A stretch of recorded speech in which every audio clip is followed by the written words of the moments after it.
All right.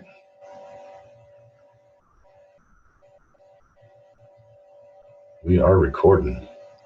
Cool. All right, everybody. Well, thank you for joining us this week. Eco Paso is proud to partner with National Drive Electric Week. And National Drive Electric Week is a dedicated week every year to the celebration and education on electric vehicles, right?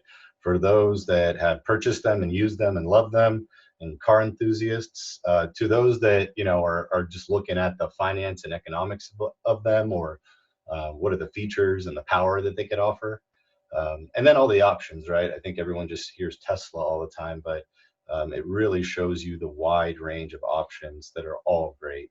Um, so Eco Paso is, we're a 501c3 all volunteer nonprofit. And so we thought this was just a great way to educate the public in El Paso, try to get more adoption of electric vehicles in El Paso, and really just to, help, anyone that's just interested to talk to actual electric vehicle owners, right? People that have actually lived it, done it, drive one every day, and can really give you their personal advice on what they've experienced. So that's what this speaker session is going to be all week through Sunday.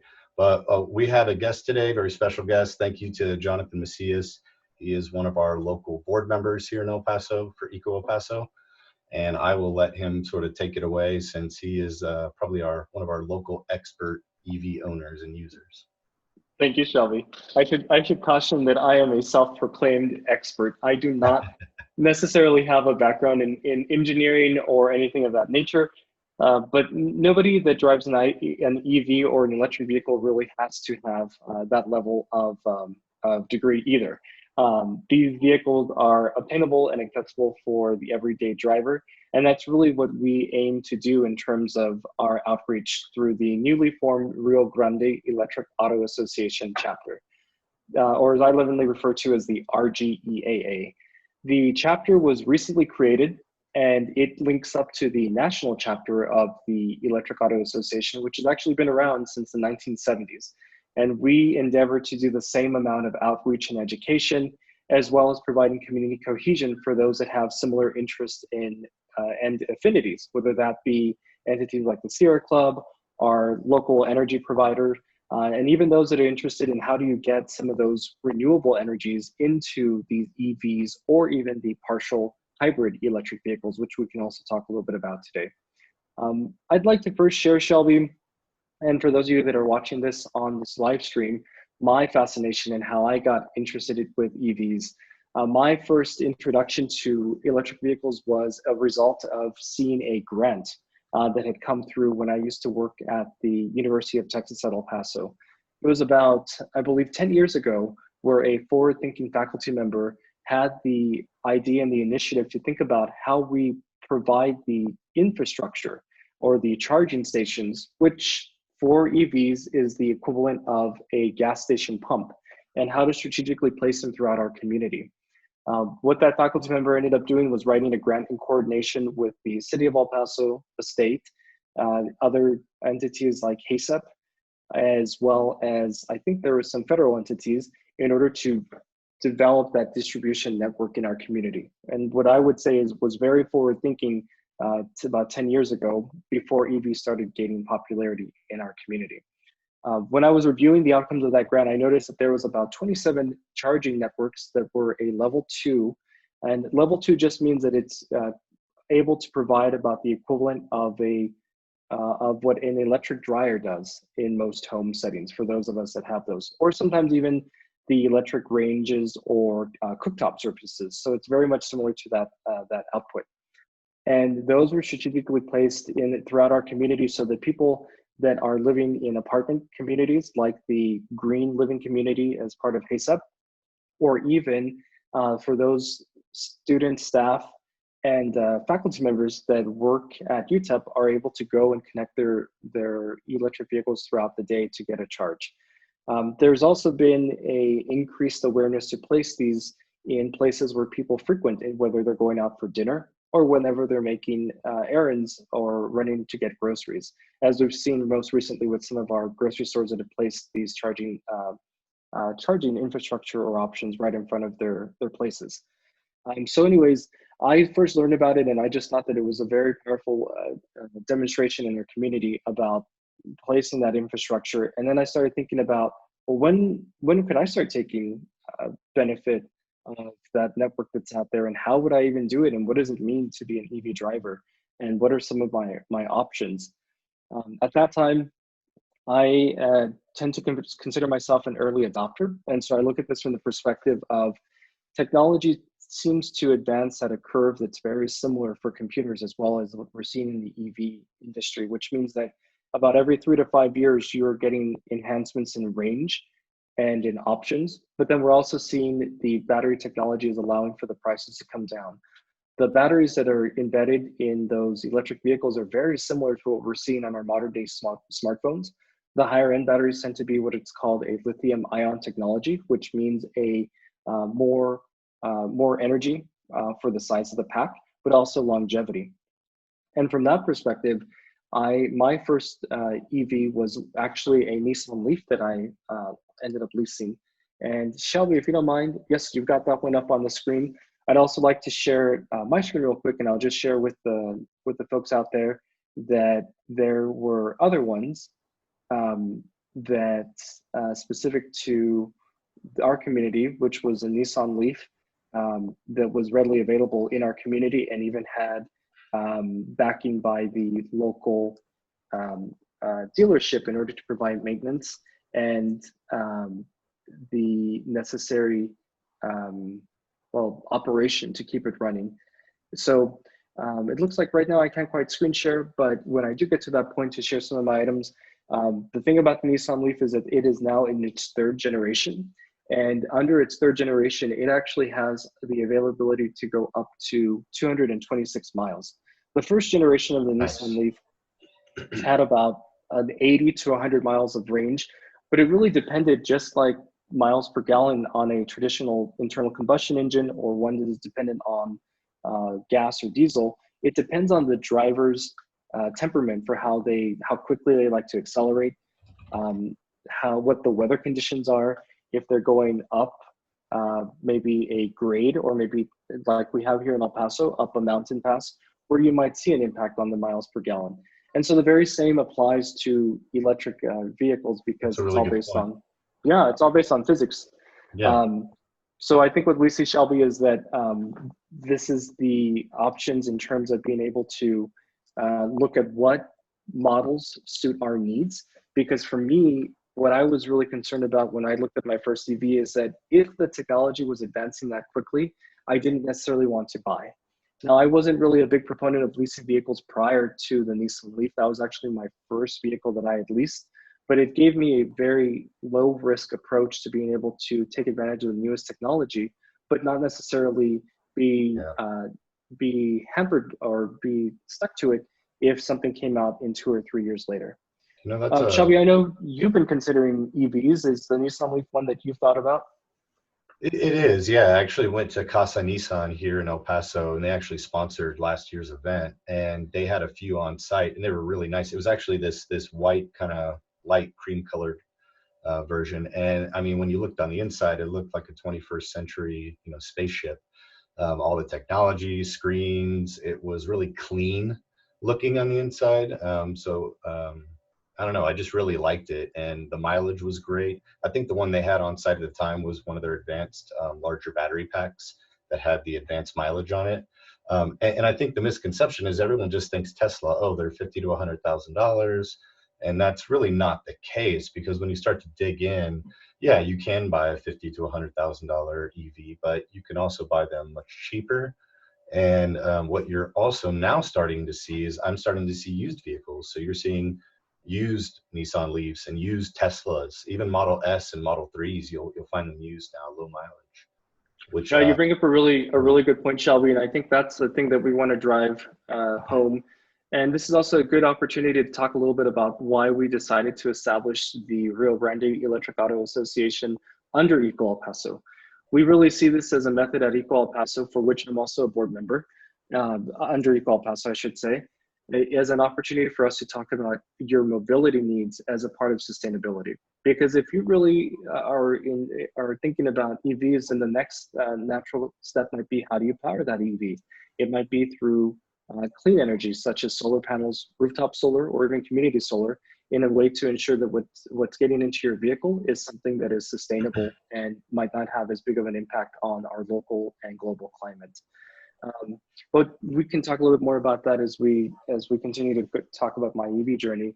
But my favorite thing about the Nissan Leaf, which is really credited with starting the boom for interest and really the first mass-produced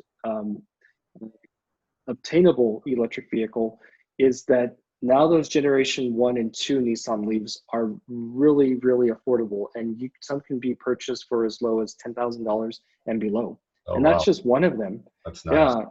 And the other thing that's important for consumers to know, or people in our community, is that the average amount of miles that somebody drives tends to be, and perhaps not in the middle of a pandemic, but it tends to be about 40 miles a day. So with the range of about 80 to 100 miles, depending on how you drive per day, it's more than enough for most people. And the other thing is, if you're fortunate enough to have ability to charge at home and at work, then you're always leaving either location with a full battery, or as some like to say, a full tank of, quote, gas, which is very similar to the consumer behavior that we've come to expect from when we get home at the end of the day and plug in our cell phone, and then we're good to go. So definitely consider talking to some of our friends over at Casa Nissan. They were instrumental in being a sponsor at last year's National Drive Electric event, as well as other solar companies that were there that can help you think about that whole ecosystem from mobility all the way to sustainability. Next, I'd like to talk a little bit more about, well, what happens when you're outside of your home or your workplace where you may or may not have charging? Well, we've done some of this legwork for you, and we will refer to some third-party partners that have already done the hard work of mapping. And the first resource I wanted to share is a website by the name of Plug Share, like the electrical plug. You'll see it up on the screen right now. Shelby, this might be something of interest for you and your family as you consider an EV, because it breaks down the available amount of chargers in the country and then specific to North America. And you can see that it is color coded. And as I hover over, you can see that we have chargers here in our community. Now, mine might be set for a very specific type of charger, just because I've been recently exploring what other options I have. But as I get closer to our community, you can see that you can filter it by the preferred method that you would have for whatever charger. Oh, they're everywhere. Yeah, they're definitely everywhere. You'll notice that some of the ones that are color coded, I think the orange means that they're a higher capacity charger. Those higher capacity chargers really is what enabled people to take their vehicles on road trips and not have to worry as much about how they're going to charge when they get there, or if there's going to be available charging. Yeah. And some of these, they even interface with what's the instant status of the chargers. Right now, this one's hovering on the superchargers we have in El Paso. That's super cool. See if there's a line, because I think that's what people ask, right? Well, if I am going to drive, how far can I get to the next station? It's almost like the gas stations are going to have to convert to electric chargers, or they're going to miss out on the action, because it seems like you find these chargers at like Rudy's Barbecue and random locations. Are they all at random spots, or have you found any gas stations starting to adopt this model? So these are private chargers that are owned typically by the company or by the private entity where they're placed. Sometimes there's an agreement to allow the chargers to be somewhere where they anticipate that there will be a large amount of traffic, but they tend to be in places where people are going to naturally stop over, whether it's for a restroom break or for a lunch or a dinner break. And it allows you to take advantage of that natural momentary pause in order for you to get a little bit of a charge up. So they tend to be pretty well thought out and methodical where they're placed. I think one of the things that I've noticed on with my initial research is that there's fragmentation between the companies that are offering the charging. So all that means is that it's like a loyalty club. If you're going to want to charge with Tesla, well, those are very proprietary and they're only going to be for the Tesla network. But then there are others like at, let's say, here's one that's at a local university that I believe is part of a network that's known as the Nice. Blink, no, I'm sorry, not the Blink, the ChargePoint charging network. And Gotcha. so you would just need to make sure that you have the Right at the appropriate, hospital. yeah, and you just want to make sure that you have the appropriate key fob in order to be able to actuate or start that charging session. And the neat thing about these being private entities is that sometimes they consider this as part of the amenities that are provided to the visitors. So there might be no charge to stay there, or they might only charge you after an hour or after 2 hours. One of the other things I really wanted to highlight with regards to PlugShare is you'll notice here, this one is the Texas Tech Science Center over at the, looks like the Trans Mountain campus, which is in West El Paso. But all of the information is crowdsourced. So if anybody's scared about what we would call uptime or how reliable the charging stations are, you can see here that there are people out there that have actually tested or recently verified that they've been functional. And this is in addition to what ChargePoint would post on their network for the real-time availability.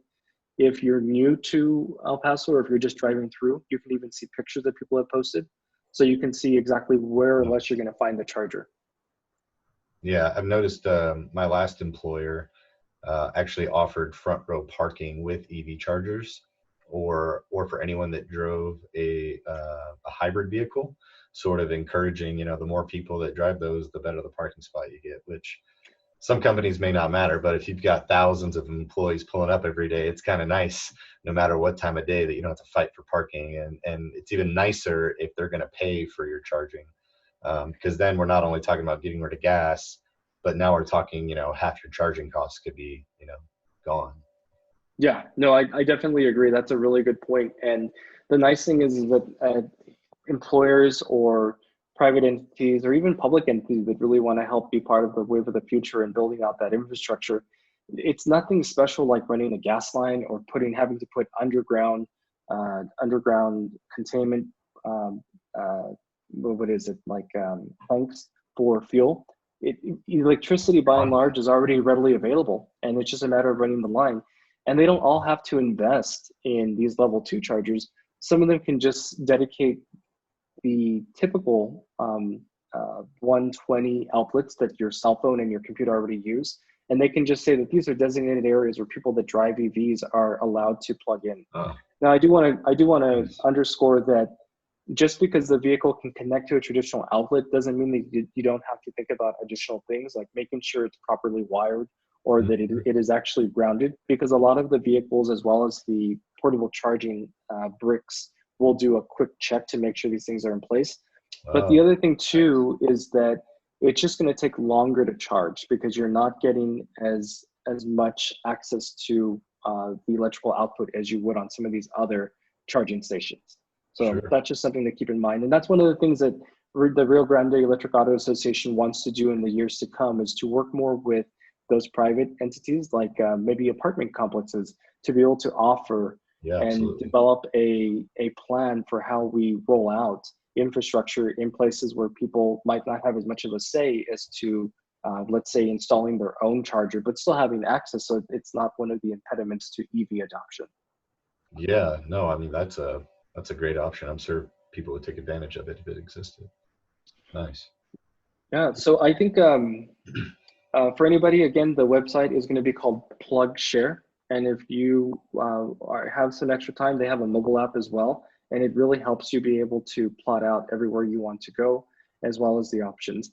The nice thing about PlugShare, because it is crowdsourced, there are actually friendly people in the community or any community that you search that are willing to share their actual charging station, sometimes at low to no cost, just because they realize that some of these are harder to find maybe in rural areas, or they're really helping to break down what's called range anxiety, which is being able to get somewhere but not know where you're going to charge once you get there. Nice. That's a good point. So what would you say for your non-techie, right? Let's say I've got a brick phone. I'm not on the internet. I don't have an internet job. I don't play with apps all day. I mean, how difficult is it to pick up on all this, all the apps and the learning? I would say that if you can check email you can be checking on some of these things as well. And if that's an impediment, then that's okay. We need to meet everybody where they are. And you can rely on those people in your home that are more tech savvy, because that shouldn't be a barrier to adopting the EV lifestyle either. The other thing is that the folks that are in our community, and I mentioned Casa Nissan earlier, but there are also Chevrolet dealerships that have committed to having the necessary technicians in order to be able to provide maintenance and information on vehicles like the Chevy Volt with a V, as well as the Chevy Bolt with a B as in boy, which is an all-electric vehicle that has about the same range as some of these more expensive Teslas, but then the entry price is not as much, and they're already on the used market. So those sometimes start as low as in the low 20s, or even maybe about $17,000, which is about the price of most cars at average cost in our region. The other thing, Shelby, that I think is a good point to keep in mind when it comes to barriers is that if you're not seeing what you need, or they don't have what you need on the lot at some of these local car dealerships, then reach out to Eco El Paso or to the Rio Grande Electric Auto Association and ask us, and we can put you in contact with people that may actually own the vehicle that you're interested in, and they can help share with you a little bit about their experience. Yeah, that's a good point. That's a good point. Nice. Yeah, that's great to hear, because you always hear about price being an issue, and you always hear, oh, it's going to be too technical or too advanced. And it sounds like they're almost kind of at price parity with gasoline vehicles. And it sounds like they're pretty easy to drive. Now, here's another thing that people probably don't know is electric vehicles are extremely fast. Now, they may not be 200-mile-per-hour Ferraris, but when it comes to going 0 to 30 and 0 to 60, I know personally, just being a passenger in them, I was shocked. Just even 5 or 10 years ago, the Chevy Volt, my friend had one, and he was on all electric mode, and it just took off. I was very surprised. Well, what did you think about your electric vehicle? I was shocked as well. And the first time I drove an electric vehicle, which was the Nissan Leaf, I was worried for what it would mean for my insurance premiums, because it seemed unfathomable that you could get a vehicle that would go as fast as 0 to 60 or in about anywhere from 3 to 7 seconds, depending on which technology you're looking at or which model. And that's something that quickly becomes addictive. And as much as you're going to save in operation and maintenance costs, you might need to make sure that you budget for the replacement tires, since you might be running through those much quicker.